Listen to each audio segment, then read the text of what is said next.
It was dark out. Families in the small and sparse towns of the prairies were likely in bed. Perhaps they were reading before drifting into the depths of sleep. Or perhaps they were completing the last chores of the night before tucking in. But what they were doing is unimportant, for they are not the centre of this story.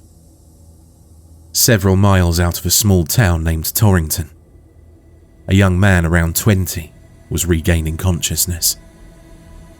His head was throbbing, as anyone's would were they hit in the back of the head by a heavy branch. Groaning, he sat up, rubbing his aching head. Stars still dancing in his vision as he looked around, trying to remember what had happened. He hissed in pain as his hand passed over a large bump on the back of his head. Images of a man in black flashed through his head, but he couldn't remember just who this man was. He could remember, however, that his name was Jonathan, and that he'd been sent out to gather some firewood, since it was a cool night. Jonathan stood up, moonlight revealing part of his physical appearance. He was tall and strong, muscular arms developed by years of hard work in the fields as the son of a farmer. His eyes were a dark brown, and the moonlight made his eyes covered in the shadow of his heavy brow. The short hair that was on his head was a similar shade to his eyes. He had a sharp gaze and a sharp, hawkish face to match. Still rubbing his head, he began to feel around on the ground, trying to find the lantern he'd brought. Finding its familiar form and cold metal, he picked it up, and from his coat pocket took out a flint. He worked quickly in the dark, and soon a small orange light glowed gently from the lantern. The light revealed more of his features. A scraggy beard and sideburns were growing in, giving his face an older look. He was wearing an old-looking, grimy white shirt and a brown pair of pants with a large black belt keeping them snugly on his waist. He was wearing black boots that were almost invisible in the dark of the night. Standing up again, he began walking back to Torrington, leaving behind the firewood he'd spent the afternoon gathering, figuring it was best just to head home, especially after being knocked unconscious. He had an anxious look on his face now, lips tight, skin paling, eyes flicking back and forth, looking in the darkness for moving shadows, but seeing none. He was shaking slightly from the cold and the nervousness and fear that were beginning to gnaw at his insides as he took step after step along the path. The sound of dirt crunching beneath his feet being the only other sound, other than the bugs and frogs in the forest. Gripping the lantern tightly, he could feel his hand growing clammy from the chill of the night and his own growing fear. The night was steadily growing more and more cold as he walked, and soon his breath was visible in the air, the steam rising and dispersing almost immediately into the night air. A cold sweat forming on his brow, Jonathan's face began to glimmer in the orange light of the lantern as it slowly swung back and forth with each of his steps. Suddenly, he stopped walking and quickly swung around, the lantern making an orange blur in the air as it swung with him. His mouth hung open slightly. Any trace of confidence in his eyes was gone as he looked around fearfully. He knew that he'd heard the sounds of footsteps following behind him. The crunch of dry leaves. The sound of dirt being stepped on. But unlike his own steps, they were slower paced. Someone was following him. They were slow though. He could be walking and still outpace his follower. Turning around slightly, he continued walking, a slightly faster pace now. In the distance, Jonathan could begin to see the street lamps of Torrington in the distance. Light specks of orange and yellow light in the distance.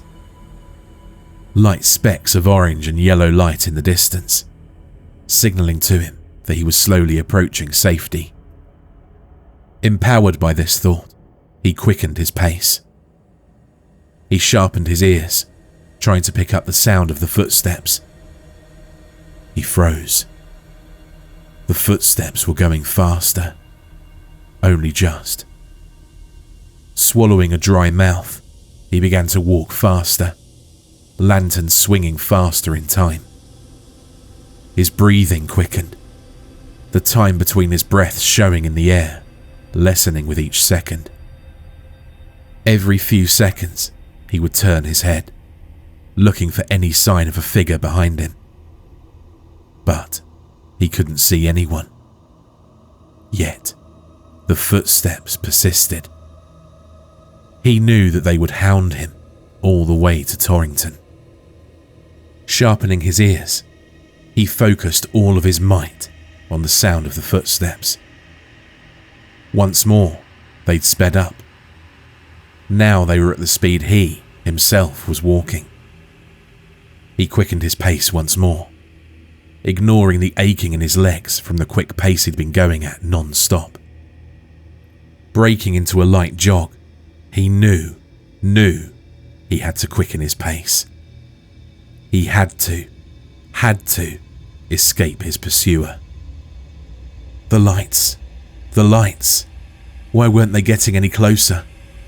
They weren't any closer than before. Once more, Jonathan quickened his pace.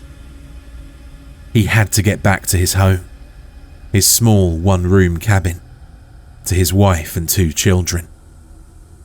There, he could lock the door, the windows, do everything that would keep that pursuer, that monster, out. Then, at long last, he could curl up in the safety and warmth of his bed, next to those whom he loved. But that was not the time to think about that.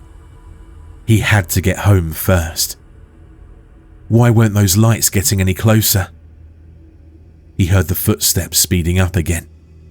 Again. Jonathan was running now. What else was there to do? He had to get away. There was nothing else he could do but run. He heard the footsteps keeping pace with his own, and heard his heavy breathing. He had endurance, but running this distance would be exhausting for anyone. He'd run for several minutes now. He hadn't recalled going this far into the forest for firewood. Why weren't those lights getting any closer? Then, he was on the ground, something heavy upon his back. He tried to struggle, tried to shake off the pursuer on his back. In vain, he tried to stand, but his head was forced back down to the ground. He twisted around to look up at his opponent. It was a hideous creature, pale in the moonlight, in a humanoid form. It grunted as it reached for Jonathan's neck. He guarded his neck with his arms, pushing up with his legs into the belly of the creature to kick it off of him. It let out a horrible grunt, followed by several harsh barking sounds as it recoiled backwards off of Jonathan. Taking advantage of this, he turned and quickly began to dash home. He heard the footsteps start up again, but they were slower than before. The creature was injured and would be unable to run at its full speed. And at last, the lights were growing closer. Soon he would be home again. Several long minutes passed as the deadly chase continued.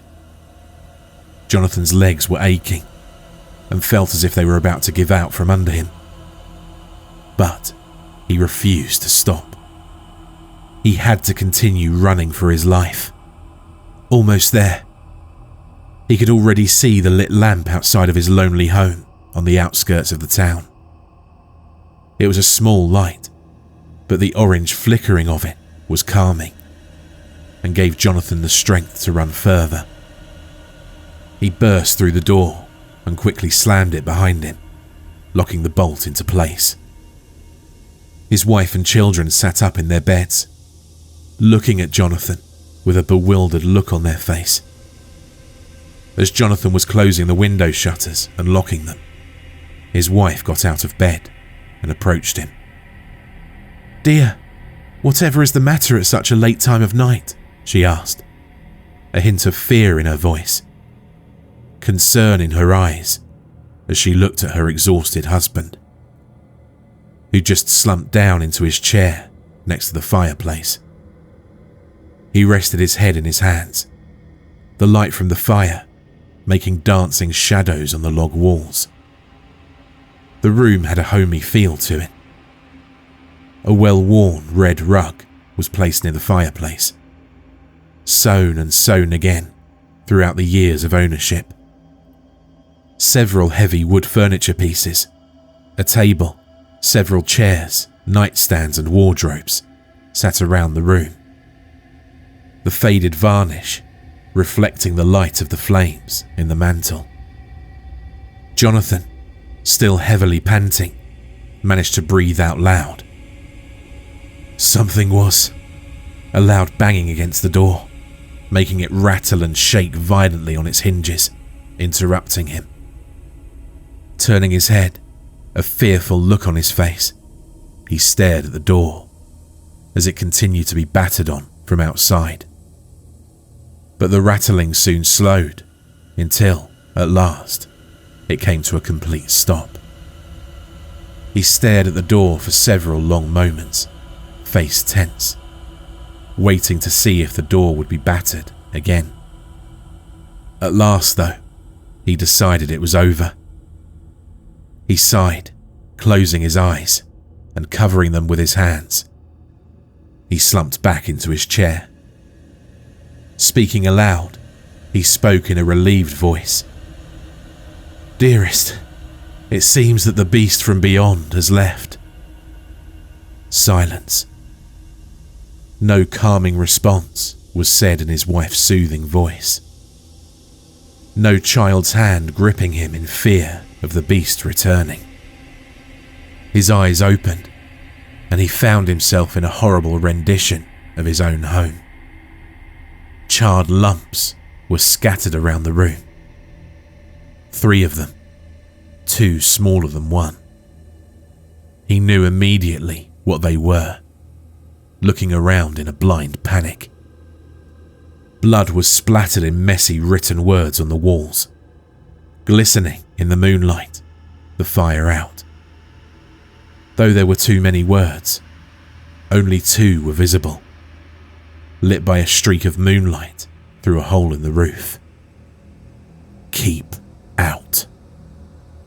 Stumbling backwards, he fell over his own feet. He could hear the growls of the creature outside. The locks were weakened with rust. They would not hold against another barrage. His face shaking with fright, he turned over, crawling towards the wardrobe, hoping to hide from the loathsome creature outside. He saw a blood-stained axe on the ground, reached for it, and then scrambled into the wardrobe, closing the doors behind him. There he stood for what seemed like hours. He'd at last managed to regain his breath and looked through the crack of the doors to see if anything was outside. At last, he had to rest and turned to sit down in the wardrobe. The doors opened, and his wife, God bless, was standing there, unharmed, though she had a bewildered look on her face. Looking past her figure, he could see the room beyond. It too had returned to normal. He had returned.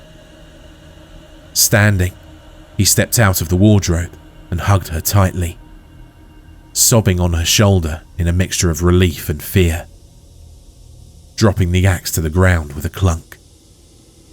Unable to stop loving her husband, His wife placed a gentle hand on his back, rubbing in small circles to soothe her agitated husband. Through his sobs, he managed to say, "Dearest, never leave me, please." "Of course, Jonathan, I'll never leave you." Her voice cut off immediately, and he felt her form vanish from him, causing him to stumble forward. It was no longer night. It was sunrise. Sickening streaks of reds and oranges spilled into the room, revealing at last what the messages in blood had written. "Those you love do not love you. Betrayed. Kill." The words passed through his mind in a mass frenzy, as more and more entered through his eyes, and spreading the insanity that had fueled the hand that had written them. Jonathan thrashed his head violently, shutting his eyes tight, covering his ears, and stumbled around blindly, knocking over any remaining furniture in his way. Anything to keep the vision of those horrible messages from his mind. Then his eyes opened, bloodshot and wide. A guttural rasping sound could be heard, growing louder and louder. No, not louder. Closer. The door collapsed with a violent thud, and demonic forms started to crawl and lurch their way into the room. 3 hideous creatures.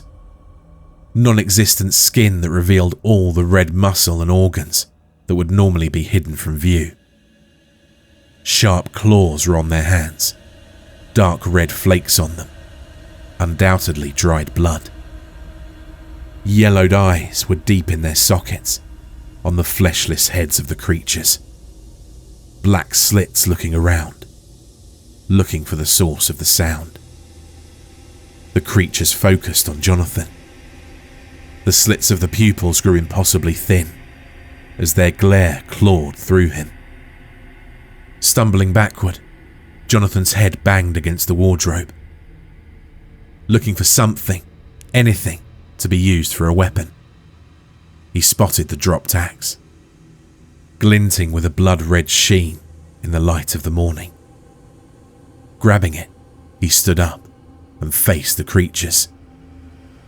"You monsters! You've killed my family! You will not kill me!"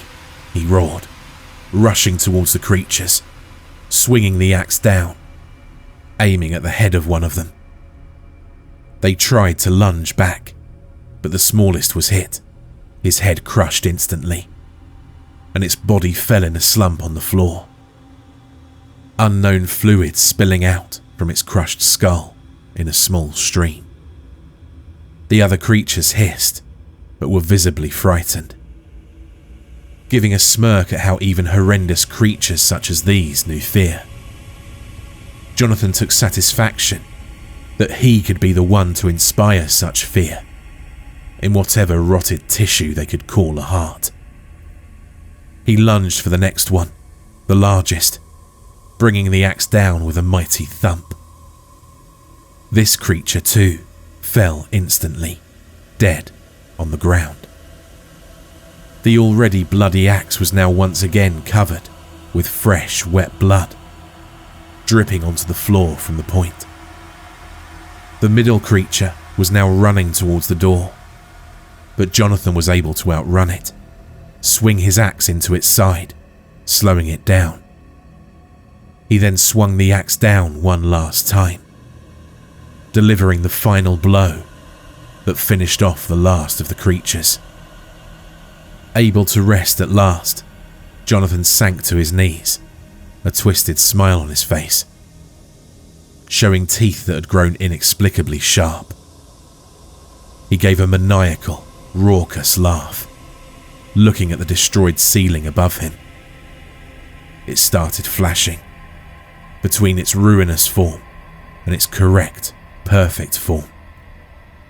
"The beast's curse must be falling with their deaths," he said, in a triumphant voice. He could return to his loving wife and children at long last.